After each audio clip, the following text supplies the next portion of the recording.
الشيطان الرجيم بسم اللہ الرحمن الرحیم۔ آج کی منزل سورہ شعراء، سورہ نمل، سورہ قصص اور شاید پڑھی جائے کچھ حصہ سورہ کبوت کا۔ تو سب سے پہلے سورہ شعراء کے مضامین سے پتہ چلتا ہے کہ مکہ کا نبوت کا درمیانی دور تھا جب یہ نازل ہوئی۔ نبی اکرم صلی اللہ علیہ وآلہ وسلم جب لوگوں کو دعوت و تبلیغ، تذکیر، تعلیم کا سلسلہ شروع کیا ہوا تھا تو مشرکین مکہ کی یہ کوشش تھی کہ ہم آپ کی دعوت کو جھٹلائیں، آپ کی تعلیمات کی تکذیب کریں، اور یہ جو لوگوں کے اندر نمایاں ہو رہے ہیں ہم ان کو نعوذ باللہ ان کے خیالات تھے کہ ان کو تحقیر ان کی کریں، تذلیل کریں، یہ ان کا خیال تھا، اور اس کے لیے وہ ہتھ کنڈے استعمال کرتے تھے۔ جس طرح بھی ان کو موقع ملتا تھا وہ موقع ہاتھ سے نہ جانے دیتے تھے۔ سب سے پہلے انہوں نے کہا کہ اچھا آپ اپنے آپ کو اگر نبی کہتے ہیں تو پھر کوئی ایسی نشانی لے کے ہم جس کو ہم دیکھیں اور ہم آپ کو مانیں کہ آپ باقی اللہ کے نبی ہیں۔ لیکن یہ قرآن سب سے بڑی نشانی تھا، اس سے بڑی اور نشانی کون سی ہے؟ اس کو تو اس کی ان لوگوں نے تکذیب کر دی اور کہنے لگے یہ دیکھو یہ تو ایک شاعر ہے۔ نبی صلی اللہ علیہ وسلم کو کہا کہ یہ ایک شاعر ہے، یہ دیوانہ ہے، یہ جو ہے نعوذ باللہ وہ کہتے تھے کہ یہ جادوگر ہے۔ اس طرح کی باتیں جو ہے وہ کر کے آپ کی تعلیم کو، آپ کی تبلیغ کو، تذکیر کو وہ اٹھایا کرتے تھے۔ تو ہم لوگوں نے پھر یہ بھی کہنا شروع کر دیا کہ دیکھو ان کی جو پیروکار ہیں نا وہ چند نوجوان ہیں اور وہ بھی نادان ہیں، نادان قسم کے جوان ہیں جو اس کی بات کو مانتے ہیں، اور قوم کے وہ انتہائی گھٹیا لوگ ہیں جو اس کی پیروی کیا کرتے ہیں، اس کے پیچھے چلتے ہیں، جن کا ہمارے معاشرے کے اندر کوئی مقام اور مرتبہ نہیں۔ وہ یہ کہا کرتے تھے، اس طرح نبی صلی اللہ علیہ وآلہ وسلم کو جھٹلاتے تھے۔ نبی صلی اللہ علیہ وسلم ان کو اچھائی کی طرف بلاتے اور وہ الٹا تکذیب کرتے۔ اس بات میں پر نبی صلی اللہ علیہ وسلم غمگین ہوتے چلے گئے، یہاں تک کہ اس غم کے اندر اپنے آپ کو بھلا دیا، کمزور ہونا شروع ہو گئے۔ اللہ تعالیٰ نے اسی صورت کے اندر فرمایا اے پیغمبر آپ کا کام پہنچا دینا ہے، ہدایت میرے ہاتھ میں ہے، میں جسے چاہوں گا ہدایت دوں گا، اور ہدایت اسے دوں گا جو ہدایت کا طالب ہوگا، جس کے اندر طلب ہوگی، جس کے اندر چاہت ہوگی اسے میں ہدایت دوں گا۔ آپ کو پریشان ہونے کی ضرورت نہیں ہے۔ ان کو موسیٰ علیہ السلام کا قصہ بھی سناؤ اور قوم لوط اور قوم نوح کا قصہ بھی سناؤ، ان کے واقعات بھی موجود ہیں، اور اس میں کیا باتیں بتائی گئی ہیں کہ دیکھو نبی صلی اللہ علیہ وسلم جس خاندان میں پیدا ہوئے ہیں نا قریش کے اندر، یہ خاندان تو ان کے جو بڑے بڑے سردار تھے جن قوموں میں، ان میں بھی یہ سرداروں میں یہ شمار تھی نبی صلی اللہ علیہ وسلم کی یہ قوم۔ لیکن موسیٰ علیہ السلام کو ان کا قصہ سناؤ تاکہ ان کے کان کھل جائیں اور ان کا دماغ جو ہے وہ حاضر ہو جائے۔ اس قصے میں کیا ہے کہ جس قوم میں اللہ تعالیٰ نے حضرت موسیٰ علیہ السلام کو پیدا کیا تو وہ قوم اس معاشرے کی انتہائی کم تر قوم تھی، جن کے لیے آرڈر جاری ہو گئے تھے کہ اگر اس قوم کا بچہ پیدا ہوگا تو اس کو قتل کر دو، اور اگر لڑکی پیدا ہو تو اس کو زندہ چھوڑو، اس کو قتل نہیں کرنا۔ چنانچہ اللہ تعالیٰ نے اپنی قدرت دکھائی ہے اور نبی صلی اللہ علیہ وسلم کو فرمایا کہ ان کو یہ بات بتاؤ نبی صلی اللہ علیہ وسلم نے پھر ان لوگوں کو بتایا کہ موسیٰ علیہ السلام کو کس قوم کے اندر پیدا کیا تھا، جس وقت اس فرعون نے چاروں طرف اپنی شرطیں تیار کر رکھے تھے، اپنی فوج تیار کر رکھی تھی کہ اس قوم کا اگر کوئی بچہ پیدا ہو تو اس کو قتل کرنا، بلکہ اس سے بھی سخت آرڈر تھا۔ اس ماں باپ کو کہا گیا تھا کہ وہ ماں باپ خود قتل کرے گا، اور پھر ساتھ یہ بھی آرڈر تھا کہ اگر وہ جو قتل نہیں کرے گا ہم اس ماں باپ کو بھی قتل کر دیں۔ اللہ تعالیٰ نے موسیٰ علیہ السلام کی ماں کے دل کے اندر یہ بات ڈالی۔ اللہ نے اشارہ کیا کہ آپ خطرہ محسوس نہ کریں، میں اس کو ایک برگزیدہ پیغمبر بنانے والا ہوں، آپ نے اس کو دریا کے حوالے کرنا۔ ان کی ماں کے دل کے اندر یہ بات ڈال دی اللہ تعالیٰ، ماں نے صندوق کے اندر بند کیا اور دریا کے حوالے کر دیا۔ یہ اس آیت کی منزل کے اندر یہ بات اس بات سے مشرکین مکہ کو سمجھایا جا رہا ہے، اور جو بھی اس طرح کی روش اختیار کرتے ہیں ان کو سمجھایا جا رہا ہے۔ اور حالانکہ دیکھیں صندوق کے اندر پانی چلا جاتا ہے اگر پانی کے اوپر اس کو رکھے، لیکن یہ اللہ کی قدرت ہے۔ اللہ نے بتا دیا تھا، ان کے دل میں ڈال دیا تھا کہ اس کو محفوظ رکھوں گا، پھر محفوظ رکھا، اور پھر وہی فرعون کے گھر پہنچے۔ اشارتاً بتا رہا ہوں، تفصیلی واقعہ ہے اس کے اندر۔ انہوں نے اسی فرعون کے گھر پلے پڑے، اور اس طرح پھر ساتھ ایک اور اپنی قدرت دکھائی ہے۔ حضرت ان کی والدہ کو کہا کہ میں دودھ ان کو آپ کا پلواؤں گا، کسی اور عورت کا نہیں پیے گا۔ اس وقت دائیاں موجود ہوتی تھی جو دودھ پلایا کرتی تھی، تو ان کے لیے فرعون نے بندوبست کیا، کہا کہ عورتوں کو بلاؤ جو اس کو دودھ پلائیں، تو دوسروں کا دودھ موسیٰ علیہ السلام پر حرام کر دیا تھا اللہ تعالیٰ، کسی کا دودھ نہیں پی رہے، روئی جا رہی ہیں۔ تو وہ بہن جو دیکھ رہی تھی اس نے کہا مجھے پتا ہے ایک عورت ہے جو پاک دامن ہے اور اس کا یہ دودھ پیے گا۔ اس نے یہ نہیں بتایا تھا کہ وہ اس کی ماں ہے یا میری ماں ہے، اس نے کہا کہ وہ فلاں ایک عورت ہے۔ ان کو جب کہا گیا تو انہوں نے کہا کہ اگر بچے کو دودھ پلوانا ہے تو اس کو یہاں بھیجیں گے، میں وہاں نہیں جاؤں۔ چنانچہ اللہ تعالیٰ نے وہ بچہ خود لوٹا دیا ماں کی طرف۔ اللہ فرماتے ہیں ان کو بتاؤ نا کہ کتنی قدرت والی وہ ذات ہے، وہ جو کرنا چاہے کر سکتا ہے۔ اور پھر ساتھ تنخواہ بھی مقرر کر دی فرعون نے کہ یہ دودھ پلائے گی اور اس کو اتنی اجرت ملے گی۔ اللہ تعالیٰ نے وہ انتظام بھی ساتھ کر دیا، کہا کہ میں نے ایسا نہیں کیا تھا۔ پھر جب کچھ بڑے ہوئے تو ان کی قوم کا اور ایک اور شخص آپس میں جھگڑ رہے تھے، تو موسیٰ علیہ السلام کو اس نے مدد کے لیے پکارا۔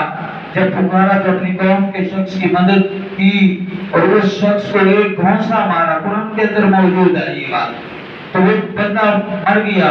اور پھر یہ پریشان ہو گئے کہ کیا مسئلہ ہے۔ دوسرے دن سہمے رہے گھر کے اندر، دوسرے دن پھر وہی شخص جھگڑ رہا تھا ایک اور شخص کے ساتھ، پھر اس نے پکارا۔ تو پھر جب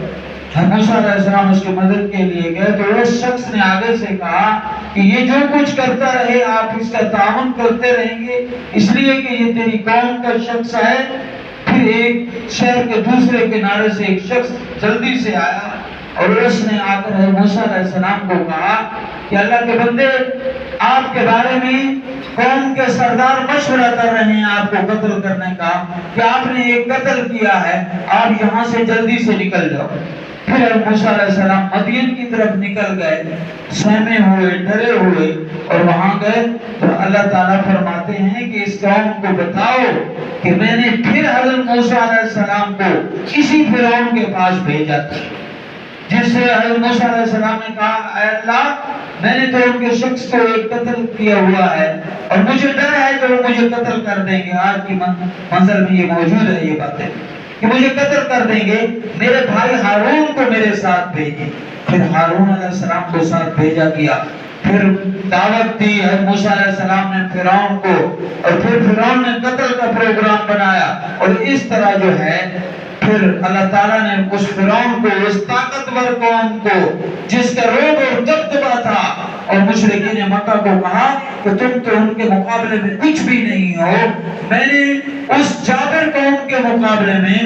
اس فرعون کے مقابلے میں، اس حامان کے مقابلے میں جو وزیر تھا فرعون کا، اس کے مقابلے کے اندر میں نے تو موسیٰ علیہ السلام کو بچایا ہے اور ان کی تائید میں نے کی ہے، اور اس جابر قوم کو میں نے غرق کر کے رکھ دیا ہے۔ کیا تمہیں غرق نہیں کر سکتا؟ تمہیں تباہ نہیں کر سکتا؟ تم میرے پیغمبر کی باتوں کو جھٹلاتے۔ یہ سبق یہاں دلوایا ہے۔ پھر اسی طرح مختلف انبیاء کا بتایا ہے، قوم لوط کا، قوم نوح کا قصہ بھی آج کے اندر آیا ہے، اس میں بھی مثالیں دلوائی گئی ہیں اور نبی صلی اللہ علیہ وسلم نے بتایا ہے ان کو۔ اور اس کے بعد سورہ نمل شروع ہوتی ہے۔ سورہ نمل کے اندر بھی اللہ تعالیٰ نے فرمایا کہ اس کتاب سے وہ لوگ فائدہ اٹھا سکتے ہیں جو اپنے دل سے اس کی اطاعت اور فرما برداری اختیار کرتے ہیں۔ اور پھر یہاں بھی دو لوگوں کا تذکرہ کیا ہے، ایک فرعون کا تذکرہ کیا ہے کہ اس کی حالت کو دیکھ لیں کہ میں نے اس کا حشر کیا ہے، اور دوسرا ساتھ حضرت سلیمان علیہ السلام کا تذکرہ کیا ہے کہ میں نے ان کو کتنی قوت دی ہے، کتنی طاقت دی ہے، ساری چیزیں میں نے ان کے تابع کر دی تھی، ہوا ان کے تابع تھی، کیڑے مکوڑے اور حشرات ان کے تابع تھے، پرند چرند ان کے تابع تھے، جنات ان کے تابع تھے، ان سب پر میں نے ان کو حکومت دے دی تھی، وہ حکومت کر رہے تھے۔ اور اس چیز کا بھی تذکرہ ہے کہ کس طرح ان کی نظر تھی اور کس طرح وہ حاضری لگاتے تھے اور کس طرح ان کو معلوم ہوتا تھا کہ کون میرے اس مجلس سے غیر حاضر ہے، کس طرح ان کو پتہ چلتا تھا۔ ایک مرتبہ ہدہد پرندہ غیر حاضر ہوا، جب غیر حاضر ہوا تو حاضری لگائی، پتہ چلا کہ ہدہد نہیں ہے، تو بڑے غصے ہوئے، کہنے لگے کہ اچھا اگر اس کے پاس کوئی معقول عذر نہ ہوا تو یا آج میں اس کو سخت سزا دوں گا یا پھر اسے قتل کر دوں گا، ذبح کر دوں گا۔ اور جب وہ پرندہ آیا اور اس نے آ کر معقول عذر بتایا اور کہا اے سلیمان، آپ کے ہوتے ہوئے، آپ کی بادشاہی کے ہوتے ہوئے ایک عورت ہے ملکہ سبا جو ایک قوم پر حکمرانی کر رہی ہے اور اس کے لیے وہ ایک بہت بڑی حکمران بنی ہوئی ہے۔ اور تو جب یہ بات سنی کہا اچھا تو اس بات میں اگر سچا ہے، ہدہد کو کہا کہ میں تمہیں خط لکھ کے دے رہا ہوں، جا کے یہ اس کے ٹیبل کے اوپر پھینک کر آ، اس کے دفتر کے اندر جہاں وہ موجود ہے۔ تو حضرت سلیمان علیہ السلام نے خط لکھا اور اس خط کے اندر لکھا کہ تو موتی اور فرما بردار ہو جا ورنہ جنگ کے لیے تیار ہو جا۔ باتیں پہلے جو لکھنی تھی تمہید کے طور پر وہ لکھی اور اس کی چونچ کے اندر وہ خط پکڑوایا اور وہ ہدہد پرندہ اڑتا ہوا گیا اور اس کے ٹیبل کے اوپر رکھا اور اسے کہا کہ آپ نے وہاں بیٹھ کر انتظار کرنا ہے کہ وہ ان کا مشورہ کیا ہوتا ہے وہ بھی آگے بتانا۔ وہ بیٹھ گئے وہاں خط ڈال کر، تو وہ آپس میں مشورہ کر رہے تھے۔ جب وہ آئی اس نے خط پڑھا، اس نے اپنے وزیروں کو بلایا اور کہا کہ اس طرح سلیمان علیہ السلام کا خط ہے اور وہ اپنے آپ کو اللہ کا پیغمبر کہتے ہیں اور کہتے ہیں کہ مطیع اور فرما بردار ہو جا ورنہ جو ہے جنگ کے لیے تیار ہو جا، تب کیا تم چاہتے ہو؟ وہ کہنے لگے ہم طاقتور ہیں، ہمارے پاس اسلحہ ہے، جس طرح کہ آج کی سپر پاور کہتی ہیں کہ ہمارا مقابلہ کون کر سکتا ہے، ہمارے پاس سارے وسائل موجود ہیں۔ اس وقت ان لوگوں نے بھی یہی کہا تھا کہ ہمارے پاس وسائل موجود ہیں، ہم ان کا مقابلہ کریں گے، لیکن وہ عقل مند تھی، اس نے کہا ایسے نہیں، پہلے میں انہیں پرکھوں گی کہ جو وہ بات کر رہے ہیں کہ اگر واقعی وہ اللہ کے پیغمبر ہیں تو پھر ہمارا مقابلہ ان کے ساتھ نہیں ہو سکتا۔ اس نے 2 آدمیوں کو بھیجا جو بہت سارا سونا لے کر گئے، کہا کہ میں دیکھوں گی اگر وہ کوئی مالدار شخص، مال کو قبول کرنے والے شخص ہیں تو وہ ان کا یہ محبت کا دعویٰ اللہ سے یہ جھوٹا ہے، وہ اللہ کے پیغمبر نہیں ہو سکتے، وہ ایک دنیا دار شخص ہوں گے۔ اگر انہوں نے اس کو قبول نہ کیا تو پھر واقعی وہ اللہ کے نبی ہوں گے۔ چنانچہ وہ شخص جب پہنچے حضرت سلیمان علیہ السلام کے پاس تحائف لے کر، تو اللہ تعالیٰ نے حضرت سلیمان علیہ السلام کا جو گھر تھا وہ بالکل ایسے بنا دیا جیسے سونے کی دیواریں ہمیں نظر آتی۔ وہ آپس میں بات کرنے لگے کہ عجیب معاملہ ہے، یہ ہمارا تھوڑا سا سونا کیا کرے گا کہ جس کا مکان بھی ہمیں سونے کا نظر آ رہا ہے۔ حضرت سلیمان علیہ السلام کو جب پیش کیا تو آپ نے پاؤں کی ٹھوکر کے ساتھ اس کو ٹھکرا دیا اور کہا کہ مجھے ان چیزوں کی ضرورت نہیں ہے۔ پھر انہوں نے جب جا کر وہ ساری صورتحال بتائی تو وہ فوراً مطیع ہونے کے لیے آئی، لیکن اللہ تعالیٰ نے قرآن کریم کے اندر موجود ہے کہ سلیمان علیہ السلام نے کہا کہ کون ہے جو آنکھ جھپکنے تک اس کا تخت لے کے آئے، تو وہ لے کے آگے تخت وہاں، جب وہ وہاں پہنچا تھا حضرت سلیمان علیہ السلام نے تھوڑی سی تبدیلی کروائی اور اس کو ایک جگہ رکھ دی، لیکن وہ ایسے نظر آتا تھا جس طرح کہ پانی بہہ رہا، اتنا صاف اور شفاف اسے بنا دیا۔ جب وہ آئیں تو وہ تخت کے اوپر سے جب گزرنے لگی تو اس نے سمجھا پانی ہے، اس نے اپنے کپڑوں کو تھوڑا سا اوپر اٹھانا چاہا تو حضرت سلیمان علیہ السلام نے یہاں ہی اسے روک دیا، کہا کہ تو ملک کی بادشاہی کر رہی ہے، تو ایک قوم کی بادشاہ بنی ہوئی ہے، تجھے تو یہ بھی پتہ نہیں ہے کہ یہ تخت ہے یا پانی ہے،